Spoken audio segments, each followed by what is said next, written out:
Ghost.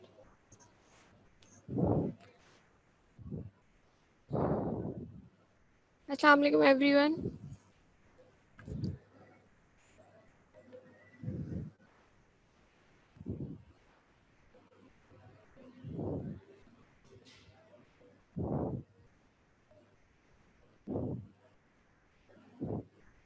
Can you hear me?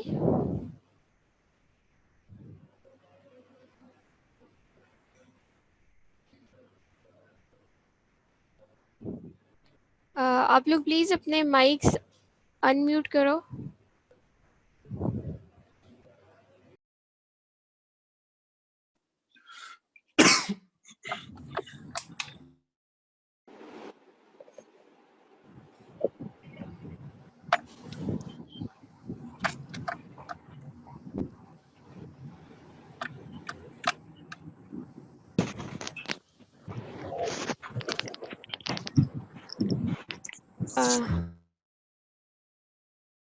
And to be prepared for the previous lecture, आप लोगों को पढ़ाया था composition of composites.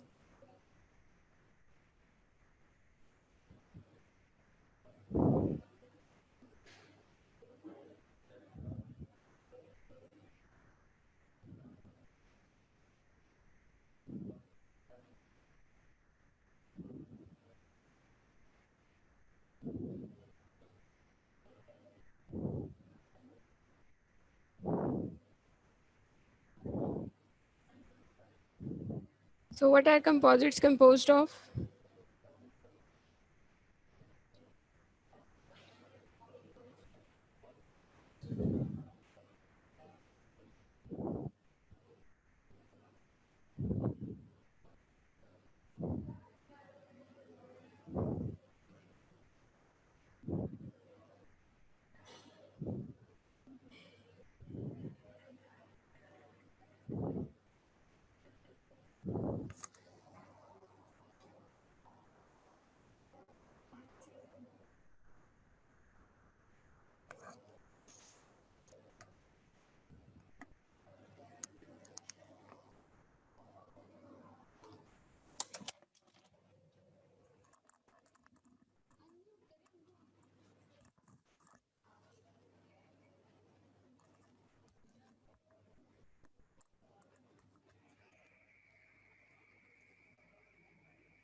Hello?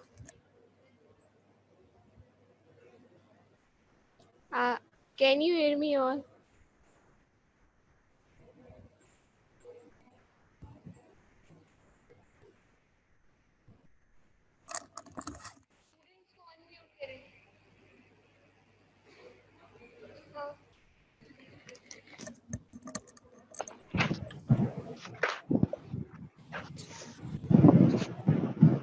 Yes, अभी आप लोग काइंडली चैट में लिख के नहीं बताओ. मैं क्वेश्चन पूछती हूँ, जिसे क्वेश्चन पूछूं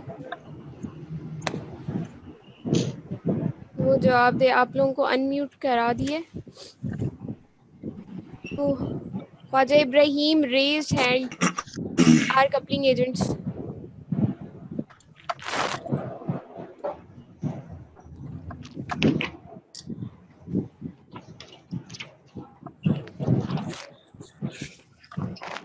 अनम सिद्दीकी.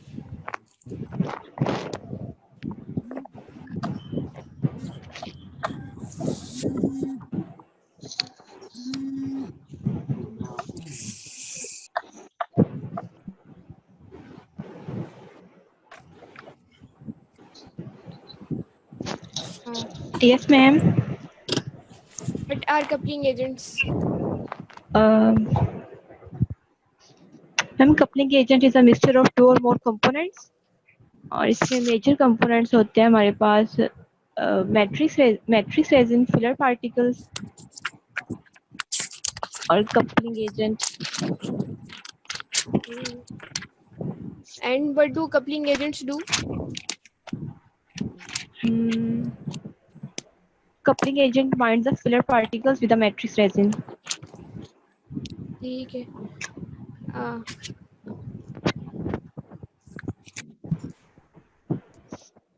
सैयद उमैद,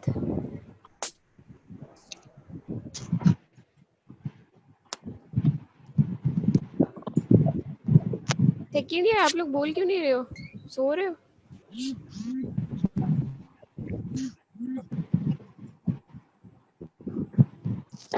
उनका वाइट हैंड किचन। यस आमना,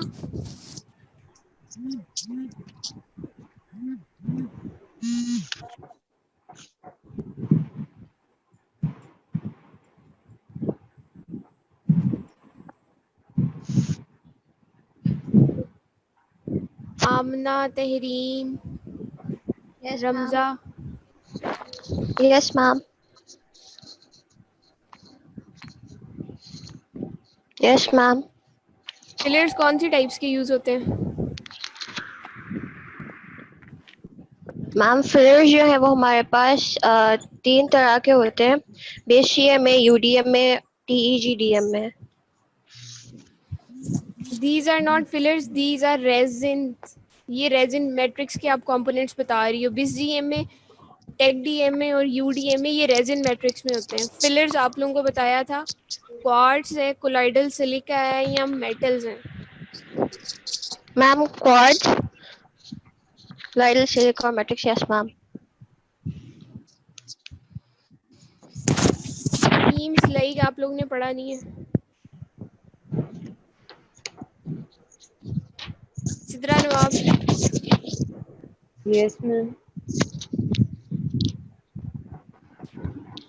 जी मैम।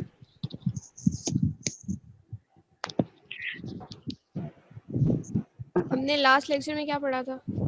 मैम हमने कंपोजिशन पढ़ी थी, इसमें हमने फिलर्स पढ़े थे, मैट्रिक्स पढ़े थे और मैम इनिशिएटर एक्टिवेटर सिस्टम पढ़े थे जो इसकी कंपोजिशन में इंक्लूड थे। और इनिशिएटर कौन सा यूज होता है?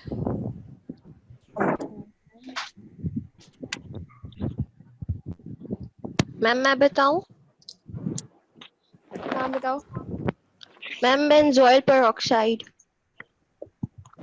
ठीक, और एम्फरक्विनोन क्या है? मैम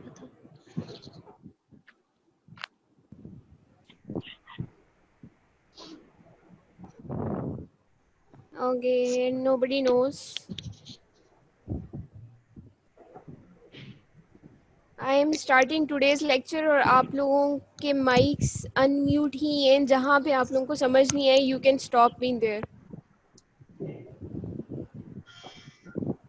बिकॉज एक स्लाइड पे आप लोगों को समझ नहीं आता तो फिर पूरे लेक्चर का कोई फ़ायदा नहीं होता, क्योंकि आगे आगे आपको समझ नहीं आएगा। जहाँ पे समझ नहीं आया, you want to stop me, do stop me. And summing up the last lecture में मैं कॉम्पोजिशन पढ़ी थी कॉम्पोजिट्स की।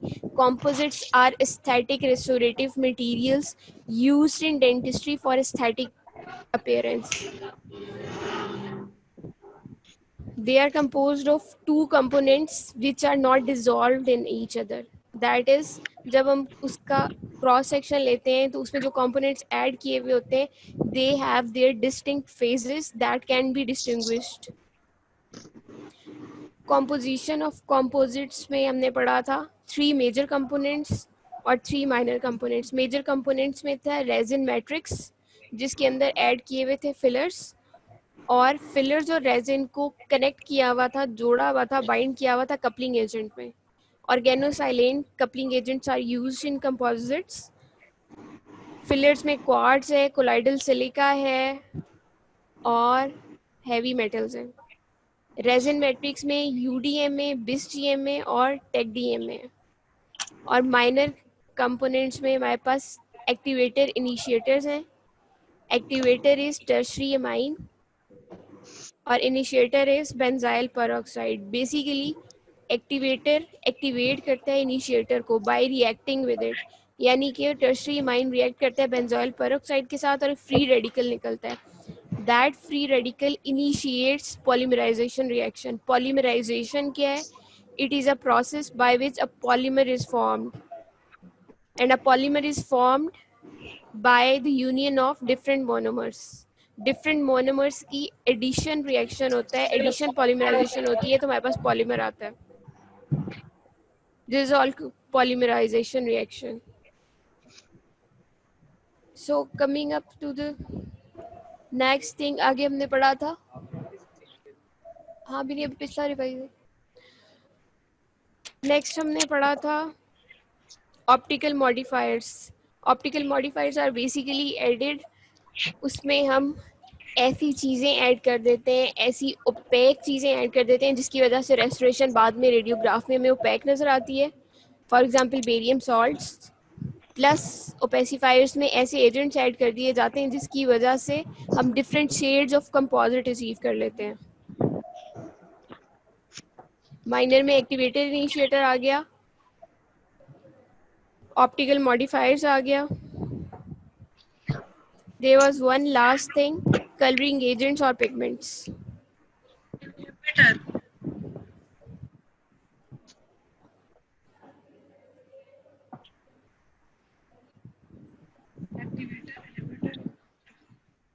स्क्रीन अभी मैंने शेयर नहीं की इसलिए नहीं आ रही, अभी मैं शेयर करने लगी हूँ. अभी हम पिछला लेक्चर रिवाइज कर रहे थे.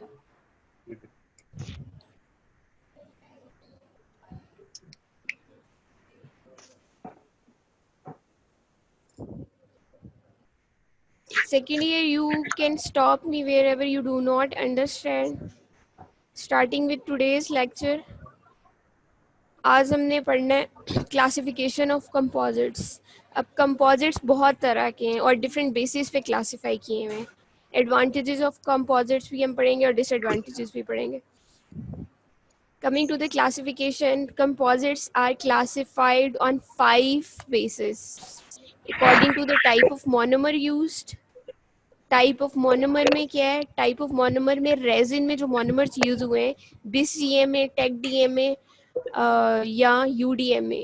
According to the type of monomer used, according to the filler size, according to the filler content, according to modes of activation. Modes of activation में ये कि इधर इट इज केमिकली क्योर्ड और it is light cured, and according to viscosity.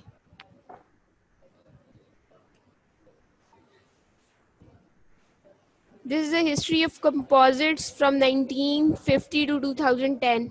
किस किस year में कौन कौन सी तरह के कंपोजिट्स आए, ये हिस्ट्री आप लोगों को बाद में समझ आएगी जब आप लोग इनकी सारी टाइप्स पढ़ लोगे कि कौन सी टाइप किस ईयर में इवॉल्व हुई. This is just a brief description कि 1950 से 1960s के दरमियान में ये डेवलप हुए थे. बेसिकली 1960s के बाद मैक्रोफिल सेल्फ क्यूर्ड कंपोजिट्स बनाए गए, उसके बाद acid etching and enamel bonding वाले बनाए गए, and so on. Okay, based on the filler size it is divided into 4 types. Number 1, conventional और मैक्रोफिल्ड. इसमें फिलर के पार्टिकल्स बहुत बड़े बड़े होंगे, that is 8 to 12 micrometer size होगा. देन इज स्मॉल पार्टिकल्स, इसमें 1 to 5 माइक्रोमीटर साइज होगा. देन इज माइक्रोफिल्ड, इसमें 0.04 to 0.4 साइज होगा. And then is hybrid. Hybrid में मिक्सचर होगा माइक्रोफिल्ड का और ऐसे फिलर्स का जिनका साइज नैनोमीटर्स में होगा, उनको हम नैनोफिल भी कहते हैं. ये डिफरेंट बेसिस पे जो क्लासिफाई किए हुए कंपोजिट्स वो सारे एक साथ लिखे हुए हैं. Traditional composite, that is conventional composite, that is also called macrofilled, जिसमें बहुत बड़े बड़े साइज होते हैं, 1 to 50 माइक्रोमीटर ग्लास होगा. Then is hybrid. हाइब्रिड में 1 to 20 माइक्रोमीटर है. These are the sizes. Then hybrid mini fill है, स्मॉलर है. Then is packable, flowable, homogeneous microfill, heterogeneous microfill. You need to memorize the clinical uses of all these types. जो larger particles होंगे filler के, वो जिस composite में होंगे उसको हम हाई स्ट्रेस बेरिंग एरियाज में यूज कर सकते हैं. हाइब्रिड जो होंगे हम ऐसी जगहों पे यूज कर सकते हैं जहाँ पे हमें पॉलिशिंग बहुत अच्छी चाहिए. फॉर एग्जांपल इंटीरियर्स में, हाइब्रिड मिडी फिल जो होंगे, जिसमें हाइब्रिड तो होगा, मिक्सचर तो होगा, लेकिन उसमें स्मॉलर फिलर साइज पार्टिकल्स ज़्यादा होंगे, दैट इज़ वो भी हाई स्ट्रेस बेरिंग एरियाज में हम यूज़ करेंगे, क्लास 3 में, क्लास 4 में, जहाँ पे हमें पॉलिशेबिलिटी भी ज़्यादा चाहिए होगी.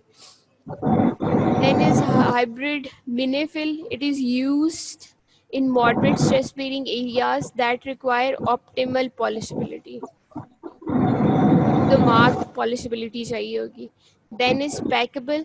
अब packable, ये packable में filler का content बहुत कम होगा. filler का मैंने आप लोगों को बताया था, filler का content जैसे जैसे हम increase करते जाते हैं उसकी viscosity क्या होती है, कम होती है या ज़्यादा होती है? Okay, so you all are muted. You can type in the chat.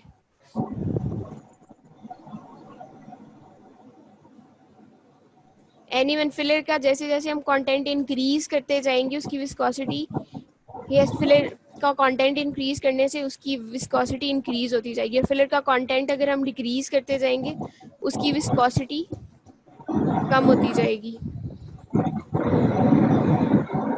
So पैकेबल hybrid में, हाइब्रिड का ये मतलब है कि उसमें फिलर कंटेंट डिफरेंट साइजेस के होंगे, और पैकेबल का मतलब है कि फिलर का कंटेंट इतना ज़्यादा है कि वो इतना थिक है कि it is called packable. It is used in situations where improved condensability is needed.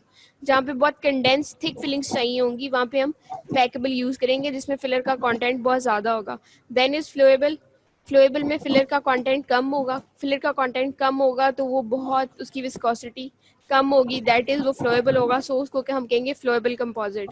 और फ्लोएबल हाइब्रिड का मतलब ये है, फ्लोएबल इज कि कंटेंट कम होगा फिलर्स का, हाइब्रिड इज जितने फिलर्स होंगे वो मिक्सचर होगा साइजेस का, कुछ माइक्रोफिल्ड होंगे कुछ मैक्रोफिल होंगे, that will be a mixture.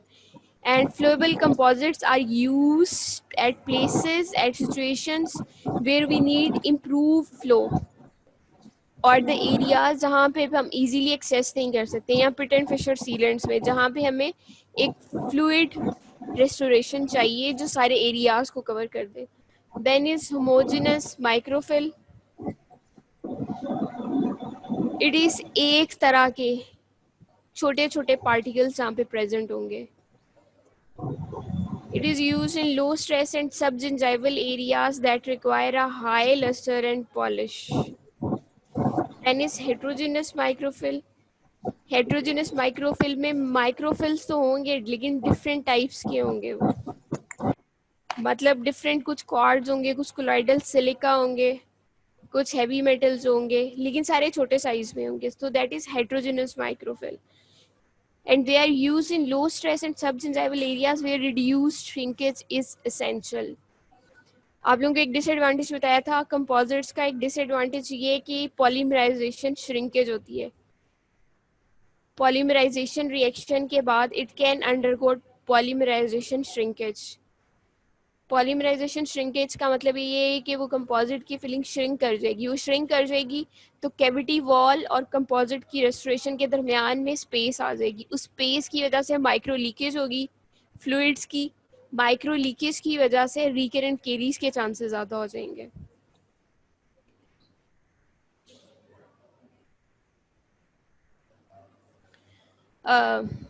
So this is the detail of the types which are classified according to the filler size. First is macrofilled. Macrofilled में filler जो use होता है that is quartz, and this filler is finely ground amorphous silica and quartz. It has 70 to 80% by weight and 60 to 70% by volume of the macrofilled particles. In the clinical considerations, macrofilled composites are used at places जहाँ पे हमें बहुत ज़्यादा smooth surfaces नहीं चाहिए हो. आप लोगों को पिछले लेक्चर में बताया था कि अगर फिलर के पार्टिकल्स बहुत बड़े बड़े होंगे तो उसकी सरफेस बहुत रफ होगी, क्योंकि बड़े बड़े पार्टिकल्स प्रोड्यूसेस आर रफर surface during the abrasive wear. तो हम इनको ऐसी जगहों पे यूज़ कर सकते हैं, फॉर एग्जांपल पोस्टीरियर, जहाँ पे हमें बहुत एक्स्ट्रा स्मूथनेस की ज़रूरत नहीं होगी. Finishing of restoration also produces a roughened surface. At times finishing करते हैं, लेकिन फिनिशिंग से भी एक हाइब्रिड लेयर से ऊपर बन जाती है, स्फेयर लेयर ऊपर बन जाती है, and the surface is kind of roughened. It tends to discolor over time. It has got poor resistance to occlusal wear and may be used as restoration in stress bearing areas. So मैक्रोफिल्ड में बहुत बड़े बड़े filler particles हैं, और उसकी वजह से क्या होगा, वो रफ सरफेस प्रोड्यूस करेंगे विद द पैसेज ऑफ बहुत बड़े बड़े फिलर पार्टिकल्स हैं. तो दैट मीन्स कि वापस में बहुत टाइटली प्लेस्ड नहीं है. दैट मीन्स कि वो फ्लूइड को डिसॉल्व थोड़ा सा करेंगे, और फ्लूइड्स को डिसॉल्व करेंगे तो हर तरह के फ्लूइड्स को करेंगे. तो जो थोड़ी सी डिसोल्यूशन हर तरह के फ्लूइड्स की मैट्रिक्स में हो रही होगी, उसकी वजह से it causes discoloration with the passage of time. Then is the small particles. It is to improve the surface smoothness and retain or improve the properties of conventional composites. इसमें conventional composites जो हैं, conventional कौन से हैं, जिसमें मैक्रोफिल्ड particles हैं, बड़े बड़े पार्टिकल्स हैं फिलर्स के, उसके मुकाबले में इसमें फिलर कंटेंट की लोडिंग थोड़ी सी ज़्यादा होगी.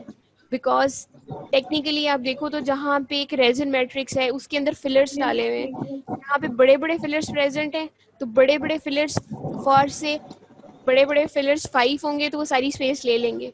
लेकिन जब अपने छोटे फिलर्स डाले हैं, स्मॉल पार्टिकल्स डाले हैं, तो स्मॉल पार्टिकल्स अगर 5 होंगे तो वो बहुत सारी स्पेसेस बीच में छोड़ देंगे. इसलिए जब साइज छोटा होगा तो उसका कंटेंट वाइस वर्सा इंक्रीज हो जाएगा.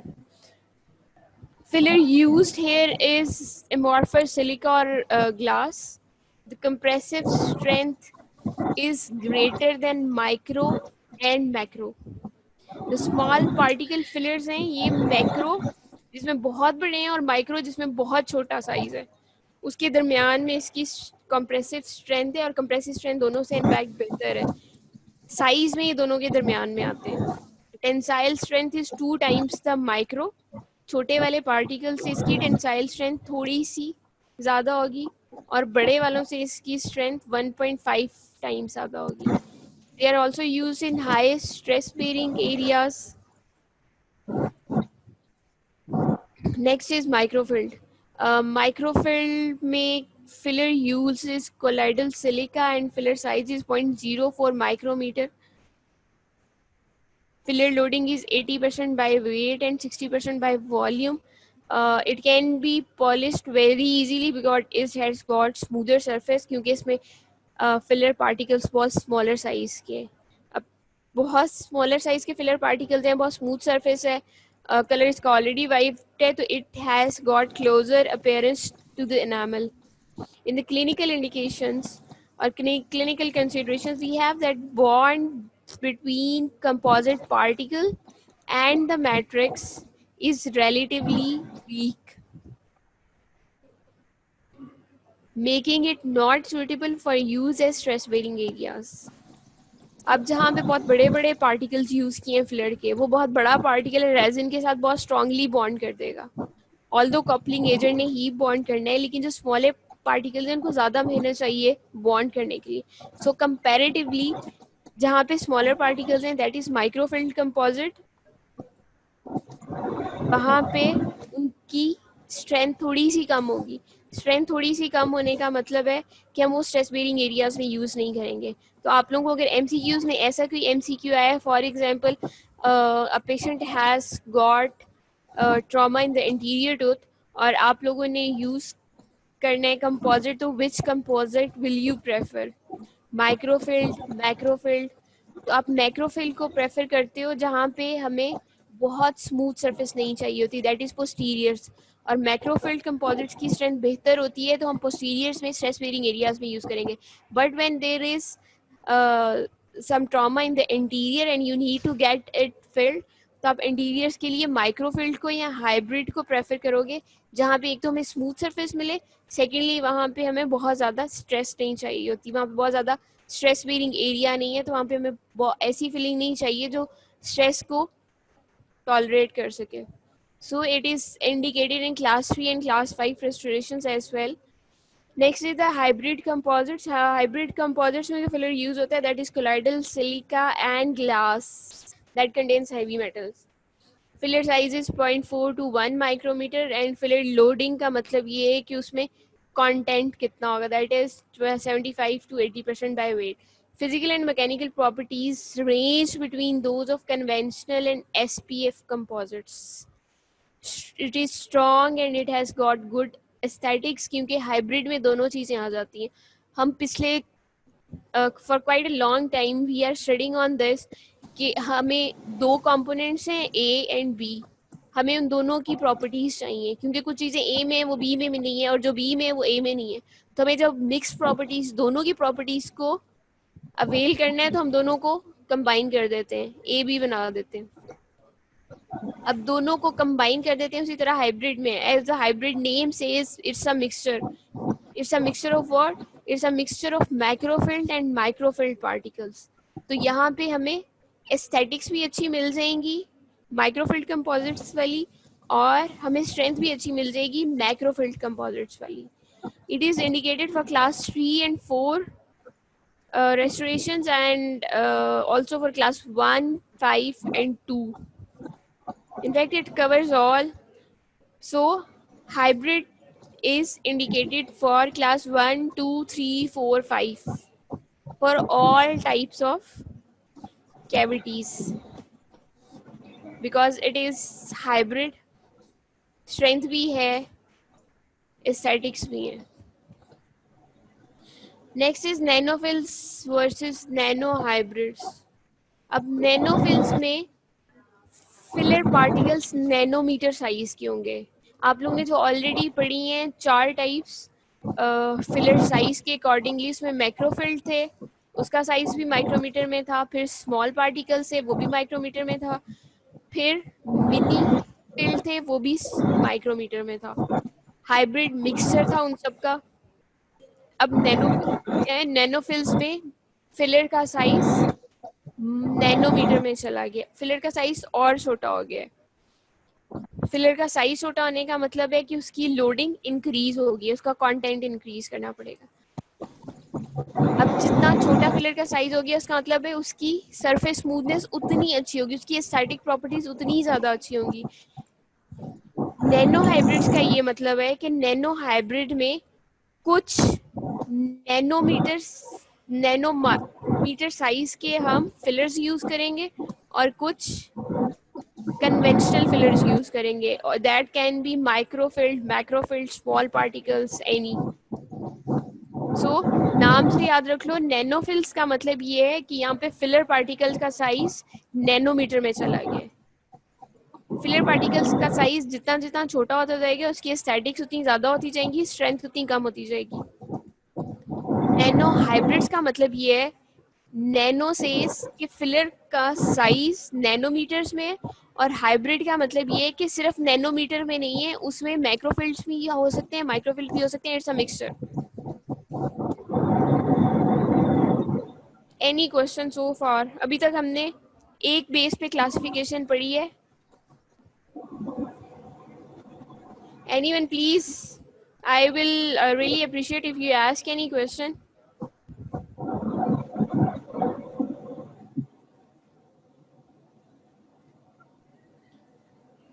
Second year, is everyone with me? Please type in your chat if everyone is with me so I can proceed. अभी तक हमने classification पढ़ी है based on filler size, that is macrophill, microfill, small particles and hybrid. Tyra hybrid is a mixture जिसमें हम filler particle size mixture में use करते हैं. Okay, repeat. Hybrid composites are those composites जिसमें hybrid fillers use होंगे. Hybrid fillers का क्या मतलब है? हाइब्रिड का वैसे लिटरली मतलब ये होता है कि it is a mixture of different things. It is hybrid. तो हाइब्रिड का मतलब ये होगा कि उसमें डिफरेंट साइजेस के कंपोजिट्स हम यूज करेंगे क्योंकि हमने जब स्मॉलर साइज के माइक्रोफिल्म में यूज़ किए तो उसकी स्टैटिक्स अच्छी थी, सरफेस स्मूथ थी, लेकिन स्ट्रेंथ कम थी। जब माइक्रोफिल यूज़ किए उसकी स्ट्रेंथ अच्छी थी पर साइज छोटा था फिलर का, इसलिए उसकी सरफेस स्मूथनेस इतनी ज़्यादा नहीं थी। तो जहाँ पे हमें स्टैटिक्स भी चाहिए और हमें स्ट्रेंथ भी चाहिए, वहाँ पे हम माइक्रोफिल्स और मैक्रोफिल्स दोनों को यूज़ कर लेंगे। यानी कि रेजिन के ऊपर कुछ माइक्रोफिल फिलर्स होंगे, कुछ मैक्रोफिल फिलर होंगे, और ये दोनों होंगे जहाँ पे, तो इसका मतलब है कि उस कंपोजिट का नाम क्या है? Hybrid composite. Is it clear Tahira?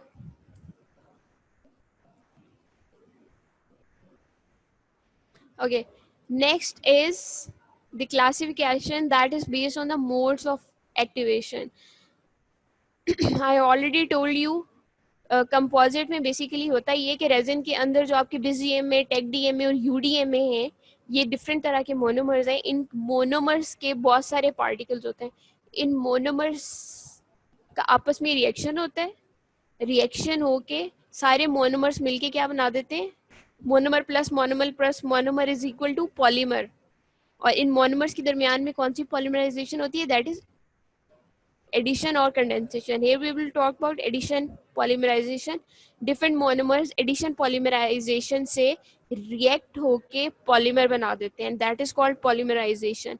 अब ये पॉलीमराइजेशन डिफरेंट टाइप्स की हो सकती है in different types of composites. Based on modes of activation हमने कंपोजिट्स को क्लासिफाई किए 3 में। Some are chemically cured, some are light cured and some are dual cured. Chemically cured वो होंगे जिसके अंदर ही केमिकल्स एडेड होंगे और वो जिस आपस में रिएक्शन करना शुरू कर देंगे और पॉलीमर बना देंगे।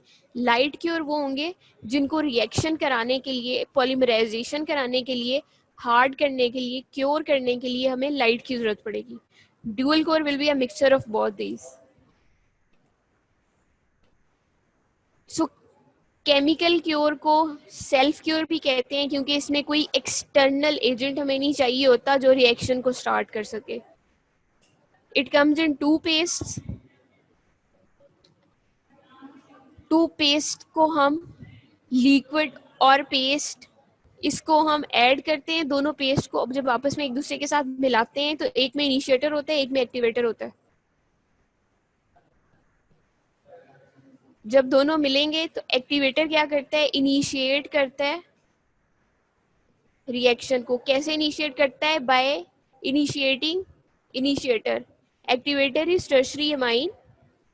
एक पेस्ट में एक्टिवेटर प्रेजेंट होगा, एक पेस्ट में इनिशिएटर प्रेजेंट होगा।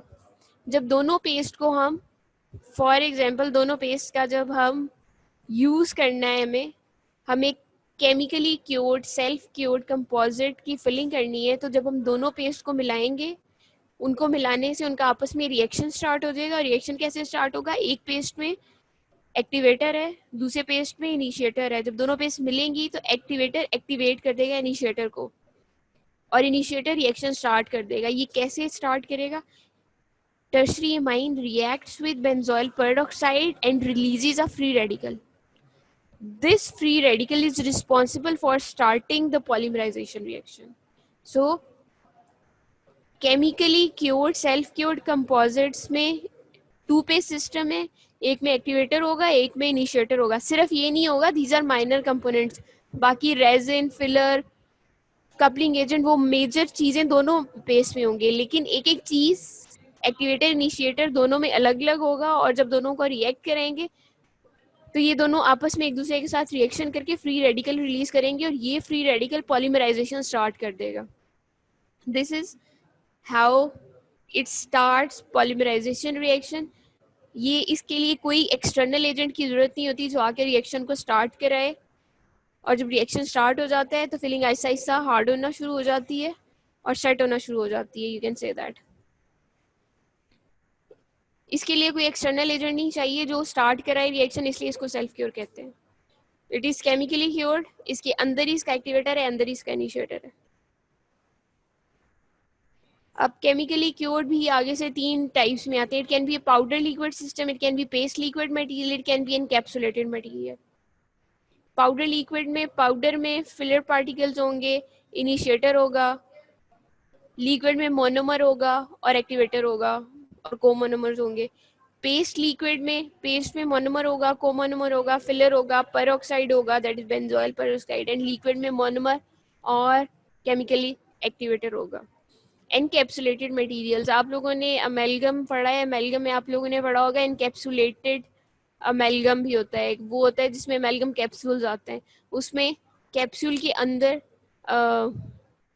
सिल्वर मर्करी टिन अलॉय को पोर किया हुआ होता है that is in powder form, और एक छोटा सा कैप्सूल होता है, छोटा सा अंदर से एक पाउच होता है जिसके अंदर मर्करी होता है, और जब हम इसको अमेलगमेटर में रखते हैं उस कैप्सूल को, तो वो आपका पाउच बर्स्ट कर जाता है और वो liquid mercury reacts with silver mercury tin alloy powder and forms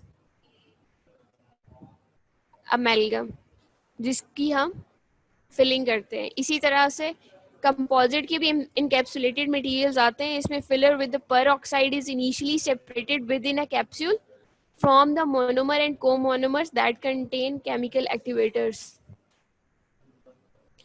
और जब हम इसका रिएक्शन करते हैं, इसको किसी कंपोजिट एक्टिवेशन मशीन के अंदर प्लेस करेंगे इस कैप्सूल को, तो क्या होगा, एक्टिवेटर एक में है प्रेजेंट, एक में इनिशिएटर प्रेजेंट है, दोनों रिएक्ट करेंगे, रिएक्ट करके फ्री रेडिकल रिलीज करेंगे, वो जो फ्री रेडिकल होगा वो पॉलीमराइजेशन स्टार्ट कर देगा रेजिन मैट्रिक्स में जो मोनोमर्स हैं उनकी, और इस तरह से आपका ये मटेरियल हार्ड होना शुरू हो जाएगा।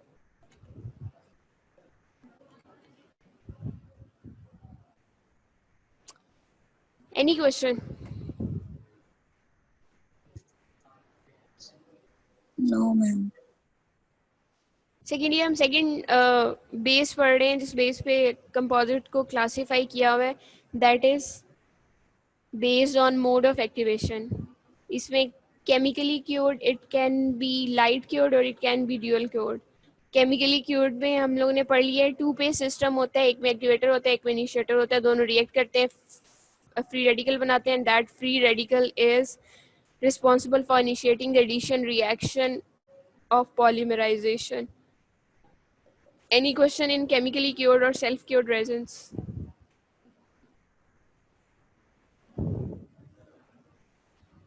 Second year? Hello? Okay, no question. So next is light cured composites. Light cured composite is a one phase system. इसमें एक्टिवेटर इनिशिएटर अलग अलग नहीं होते, क्योंकि इसमें हमें एक अलग से एक बाहर से एजेंट चाहिए होता है स्टार्ट करने के लिए रिएक्शन। जो बाहर से एजेंट चाहिए होता है दैट इज लाइट। तो इसमें एक्टिवेटर इनिशिएटर एक साथ ही प्रेजेंट होंगे, लेकिन डिफरेंट टाइप्स के होंगे कुछ, जिसकी वजह से वो आपस में खुद ही रिएक्ट नहीं कर लेंगे जब तक वो light of a particular wavelength absorb नहीं करेंगे। So they are called light cured composites. These they need light to start the polymerization reaction, they need light to cure the composite, they need light to set or harden the composite. ये किस तरह से आते हैं, ये syringe में आते हैं नॉर्मली, और इसमें सिंगल पेस्ट होती है।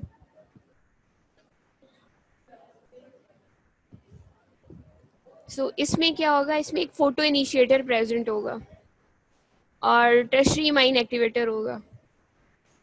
जब this material is exposed to light, the light of a particular wavelength, that is light from 400 to 500 nanometer, can be absorbed by this photoinitiator, and it initiates, it reacts with tertiary mine activator, releases a free radical and starts polymerization reaction. तो आप लोग देखो chemically cured और light cured में दोनों में mechanism वही है, फ़र्क सिर्फ ये कि केमिकली क्योर्ड सेल्फ क्योर्ड में टू पेज सिस्टम है, उनको जब हम मिक्स करेंगे तो रिएक्शन स्टार्ट होगा। इसमें वन पेज सिस्टम है लाइट क्योर्ड में, इसमें जब लाइट आएगी तो वो लाइट इनिशिएट करेगी। तो जब हम इसको मटेरियल को एक्सपोज करते हैं लाइट से, and that light of a particular wavelength that is 400 to 500 nanometer, वो एब्जॉर्ब होती है फोटो इनिशिएटर में। Photo initiator is camphor quinone. Light cured composites में फोटो इनिशिएटर होता है, that is camphor quinone. Camphor quinone एक particular wavelength की light को एब्जॉर्ब करता है जो कि 400 to 500 नैनोमीटर में होती है। जब हम एक्सपोज करते हैं इस लाइट से, इस वेवलेंथ की लाइट से, तो कैम्फर क्विनोन उस लाइट को एब्जॉर्ब करेगा और एक्टिवेट हो जाएगा और रिएक्ट कर जाएगा अमाइन के साथ, टर्शियरी अमाइन के साथ, और रिएक्ट करके फ्री रेडिकल रिलीज करेगा, फ्री रेडिकल एडिशन पॉलीमराइजेशन करेगा, and so the material starts to cure. When it is exposed to light of correct wavelength, that is 400 to 500 nanometer, the photoinitiator is activated and reacts on the free radicals. So अब lights दो तरह की use होती हैं. It can be UV light activated, it can be visible light activated.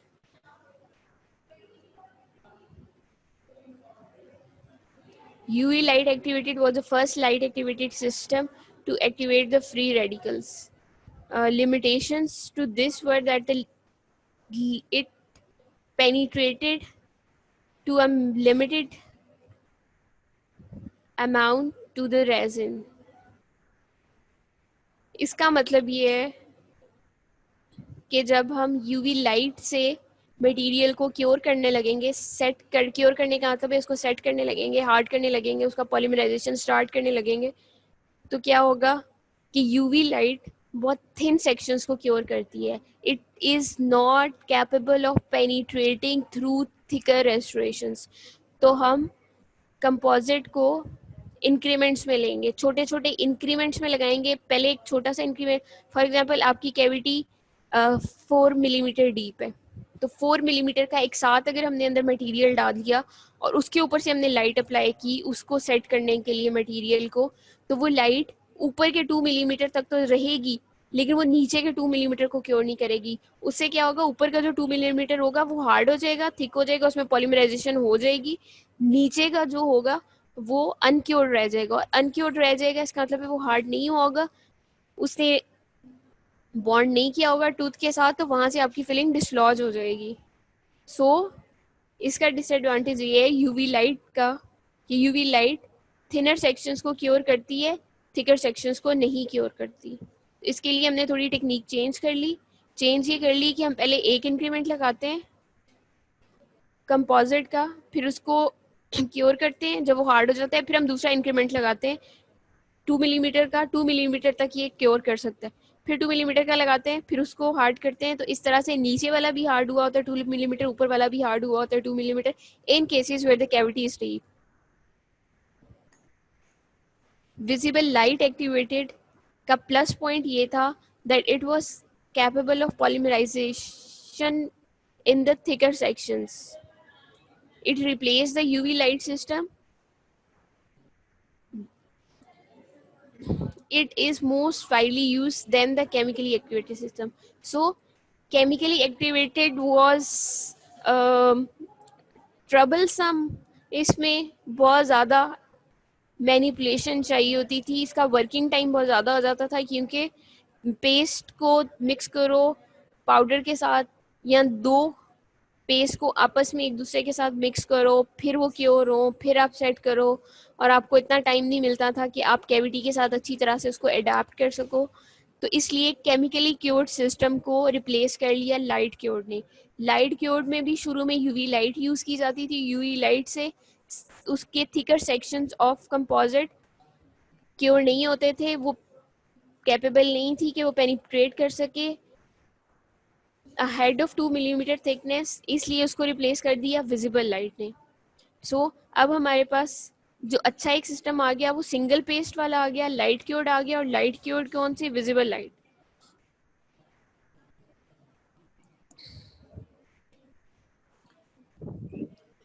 This is the difference between self activated and light activated. ये already हमने काफ़ी सारी बात कर ली है. सेल्फ एक्टिवेटेड कौन सा है, जिसको जो खुद से एक्टिवेशन स्टार्ट कर सके, जिसके अंदर ही ऐसी चीज़ें प्रेजेंट है जो एक्टिवेशन स्टार्ट कर सकें, जिसको बाहर से लाइट की ज़रूरत नहीं है. That is chemically activated. Self activated composite. Self activated कौन से हैं? द कंपोजिट जो टू पेस्ट में आते हैं. एक में इनिशिएटर होता है, एक में एक्टिवेटर होता है. दोनों रिएक्ट करके फ्री रेडिकल बनाते हैं और जो रिएक्ट स्टार्ट करता है एक्शन. इसमें it was activated by peroxide amine system, that is activated initiator system. Bulk placement, it cures through out it's bulk. Chemically activated का भी एडवांटेज ये था कि वो पूरे बल्क को क्योर कर देते हैं क्योंकि उसके अंदर ही एक्टिवेटर और इनिशिएटर है. बट डिसएडवांटेज ये था कि इसकी पोरोसिटी बहुत ज़्यादा थी. अब पोरोसिटी ज़्यादा होने का मतलब है कि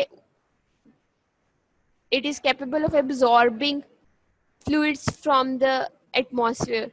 तो फ्लूइड्स को एब्जॉर्ब करेगा तो ये जल्दी डिस्कलर हो जाएगा.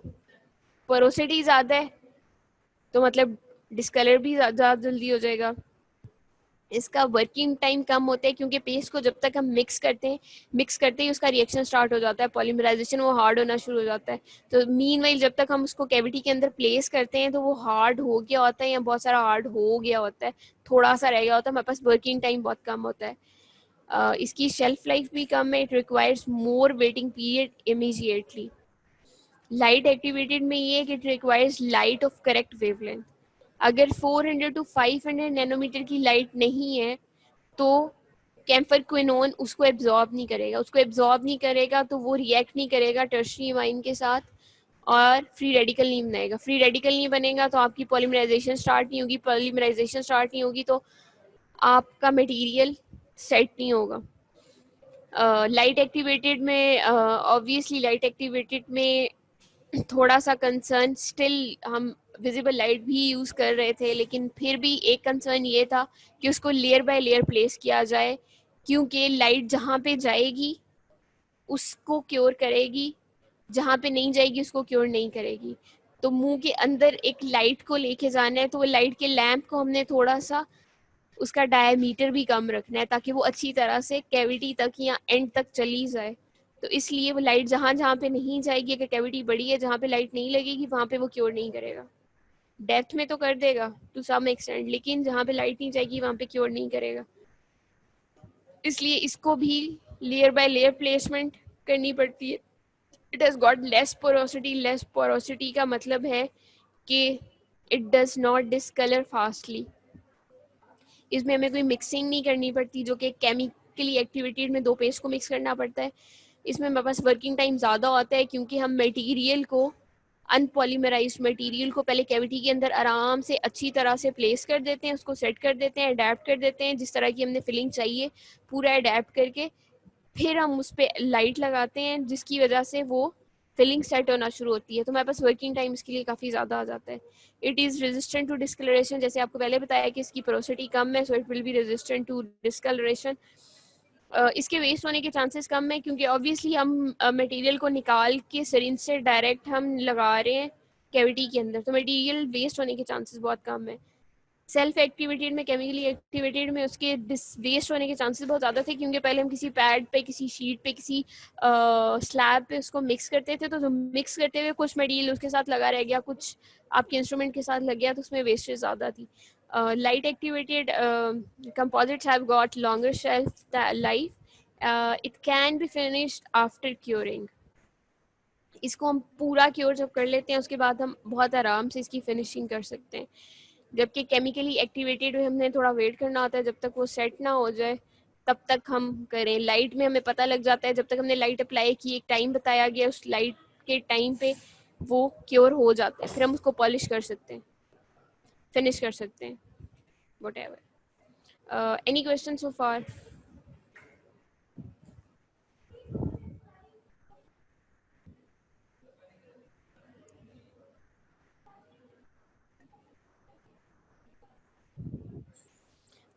हुमा, ऑर्डिनरी लाइट नहीं यूज होती. आप लोग ने अक्सर देखा होगा, आगे मैं आपको दिखाती हूँ डिफरेंट टाइप्स की. these are different types of lamps which are used for this light. Visible light का मतलब ये है कि विजिबल लाइट हमें नज़र आ रही होती है, ब्लू कलर की लाइट होती है, लेकिन उसकी वेवलेंथ 400 to 500 नैनोमीटर के दरमियान में नहीं चाहिए. अगर ऑर्डिनरी लाइट समहाउ वो इस तरह से आ रही है कि उसकी पर्टिकुलर वेवलेंथ है 400 to 500 नैनोमीटर, तो कैम्फर क्विनोन उसको एब्जॉर्ब करके रिएक्शन स्टार्ट कर देगा. तो हम एक लैम्प्स डिफरेंट यूज़ करते हैं, मैं आगे उनका बताती हूँ. और विजिबल लाइट का मतलब है कि ऐसी लाइट हम यूज़ कर रहे हैं जो कि हमें नज़र आएगी. इट्स नॉट यूवी लाइट, नज़र आएगी but it is of specific wavelength. It's not ordinary light. Ordinary light में बहुत लंबी रेंज होती है वेवलेंथ की, जिसमें जो है ना वो एब्जॉर्ब हो के अब बहुत देर के बाद फॉर से आप निकाल के अगर कंपोजिट को बाहर रख दो तो वो ऑर्डिनरी लाइट एब्जॉर्ब कर करके तो काफ़ी देर के बाद जो है ना वो हार्ड हो जाएगा, क्योंकि वो ऑर्डिनरी लाइट में भी अगर इस वेवलेंथ की लाइट को वो कैच कर लेगा. Otherwise blue light is used of particular wavelength.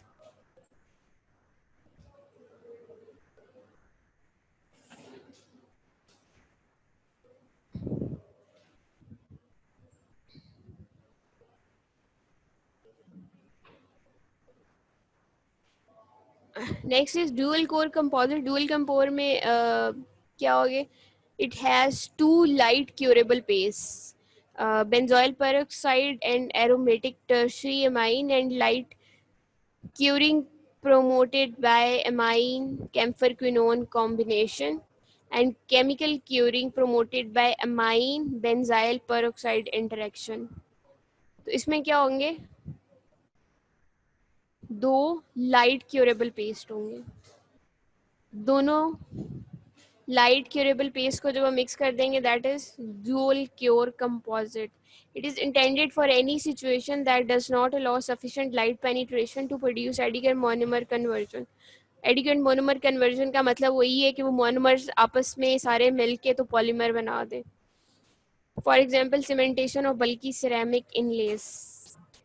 इनलेस को सीमेंट करने के लिए, दांत के साथ ज्वाइन करने के लिए, दांत के साथ बॉन्ड करने के लिए कंपोजिट यूज़ होते हैं.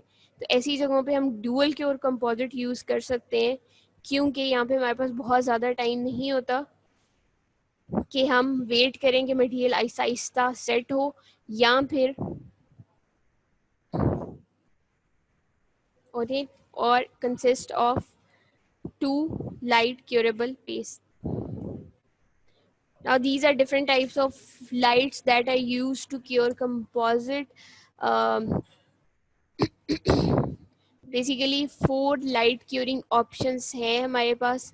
तो particularly the critical wavelength used by the vast majority of units and material is 470 nanometer, which corresponds to the blue region of the visible spectrum. तो हमें जो visible एक spectrum है लाइट का जिसमें वो सारे लाइट कलर्स हैं, उसमें इस वेवलेंथ की जो लाइट होगी वो हम यूज़ करेंगे.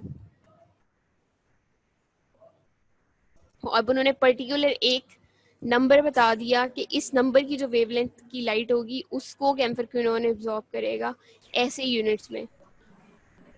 ये वेवलेंथ, इस वेवलेंथ की लाइट ब्लू कलर की होती है. डिफरेंट टाइप्स की क्यूरिंग लैम्प्स में क्वार्ट्ज, टंगस्टन, हैलोजन लैम्प है, एलईडी लैम्प्स हैं, प्लाज्मा आर्क क्यूरिंग लैम्प्स हैं और आर्गन लेज़र लैम्प्स हैं. अब quartz, tungsten, halogen lamps are used conventionally emitting light in the UV and white light region. They require a filter to filter the unnecessary light wavelength.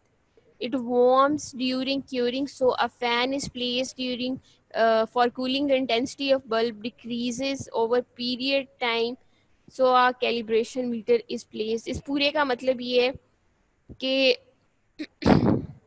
Obviously light apply करते हैं तो light का एक warm effect होता है. तो इसके warm effect की वजह से जो क्वार्ट्ज, टंगस्टन, हैलोजन लैम्प हम यूज़ करते हैं लाइट अप्लाई करने के लिए, तो वो आहिस्ता आहिस्ता फिलिंग वार्म हो जाती है. तो वो फिलिंग वार्म होना भी ठीक नहीं होता, इसलिए साथ में एक फ़ैन प्लेस करते हैं ताकि साथ साथ वो कंपेंसेट कर दे उस वार्मथ को. Plus with the passage of time इस बल्ब की इंटेंसिटी कम होती जाती है, सो हमें कैलिब्रेशन मीटर भी उसके साथ लगा हुआ होता है ताकि हमें पता चल जाए कि इनकी इंटेंसिटी कम होगी and we can replace it. LED light emitting diode are used in the blue region of the spectrum and hence they does not require a filter. QTH में हमें फिल्टर चाहिए था ताकि वो अननेसेसरी वेवलेंथ को निकाल दे. एलईडी लैम्प से इसी वेवलेंथ की लाइट स्पेसिफिकली निकलती है, हमें फिल्टर नहीं चाहिए होता है. और LED lamps are most commonly used.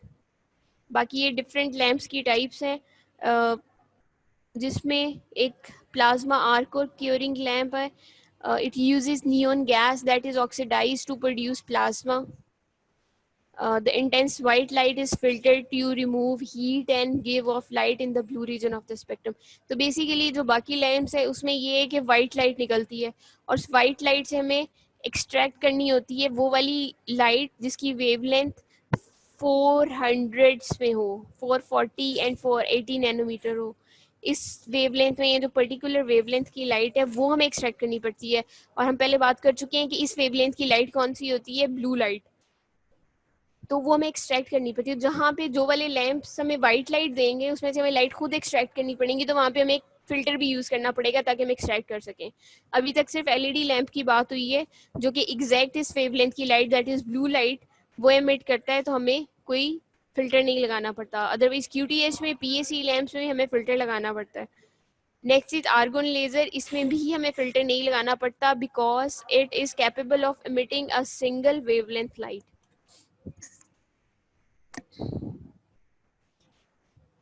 Any question so for?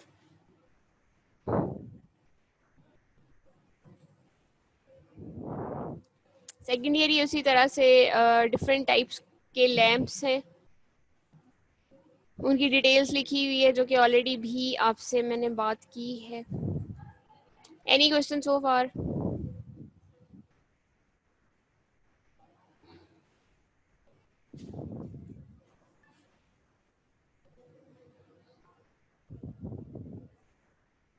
जी सैयद उमैद, बहुत कॉम्प्लिकेटेड चैप्टर है, उसके आगे आगे और भी बहुत सारी कॉम्प्लिकेशंस आनी है, तो that is why I requested you all to please have a look on the composition जो कि आप पढ़ के नहीं आए थे.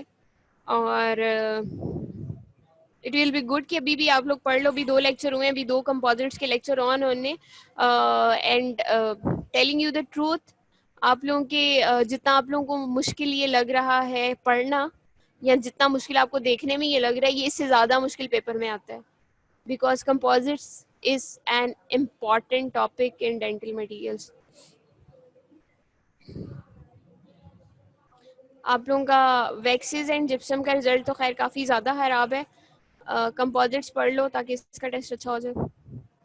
Please ask any question regarding composition. आज हमने कंपोजिशंस पढ़ी हैं.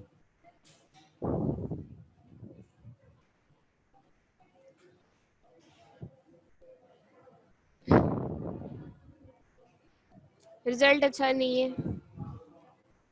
सेकेंड ईयर कंपोजिशंस हमने रिवाइज की थी स्टार्ट में, उसके बाद हमने क्लासिफिकेशन पढ़ी. 5 बेसिस पे क्लासीफाई करते हैं, फिलर साइज पे, फिलर कंटेंट पे, उसकी विस्कोसिटी पे और उसके मोड ऑफ एक्टिवेशन पे. फिलर साइज पे macrofill, microfill, small particles, hybrid, nanofilled, nano hybrid. फिर उसके बाद केमिकली एक्टिवेटेड में केमिकली क्योर्ड और self cured, light cured, dual cured.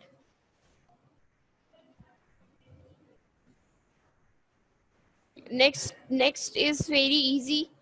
Next is आप लोगों की विस्कोसिटी की बेस पे क्लासिफाई करेंगे. विस्कोसिटी की बेस पे करेंगे, वो आप लोगों को ऑलरेडी पता है कि फिलर कंटेंट का साइज अगर कम होगा तो उसकी विस्कोसिटी कम होगी. विस्कोसिटी कम होगी तो उसकी फ्लूइडिटी ज़्यादा होगी. फ्लूइडिटी ज़्यादा होगी इसका मतलब है वो फ्लोएबल, तो उसको हम कहेंगे फ्लोएबल कंपोजिट. जिसमें content of filler is less, that is flowable composite. Flowable composite को हम यूज़ करते हैं ऐसी रेस्टोरेशंस में जहाँ पे हमें चाहिए ऐसा फिलिंग मटेरियल जो फ्लो कर जाए, उसके सारे ग्रूव्स डिचेस में पहुँच जाए. पिट एंड फिशर्स में फ्लोएबल कंपोजिट यूज़ होता है. इसी तरह क्लास 2 कैविटीज़ में जहाँ पे एक हमें लेस विस्कस मटेरियल चाहिए, फ्लूइड मटेरियल चाहिए जो अच्छी तरह से फ्लो कर जाए, उसको कवर कर जाए कैविटी को, तो वहाँ पे फ्लोएबल यूज होता है। जैसे जैसे हम फिलर कंटेंट का इंक्रीज करते जाएंगे वॉल्यूम, उस तो उसकी विस्कोसिटी कंपोजिट की ज़्यादा होती जाएगी। तो फिलर कंटेंट बहुत ज़्यादा अगर होगा, उसकी विस्कोसिटी बहुत ज़्यादा होगी, तो उसको हम कहेंगे पैकेबल। पैकेबल बहुत थिक सा मटेरियल होता है और दैट इज़ यूज्ड जहाँ हमें ज़रूरत नहीं है कि बहुत फ्लो करे मटेरियल, जहाँ पे हमें फिक्स सी कैविटी है जिसके अंदर हमने प्लेस कर देना है और बहुत ज़्यादा ग्रूव्स डिचेस नहीं है जिसमें हमें उसे फ्लो कराना है, तो वहाँ पे पैकेबल यूज होता है। This was the classification based on बस एक this was the classification based on second year sleeping. This was the classification based on viscosity, flowable and packable.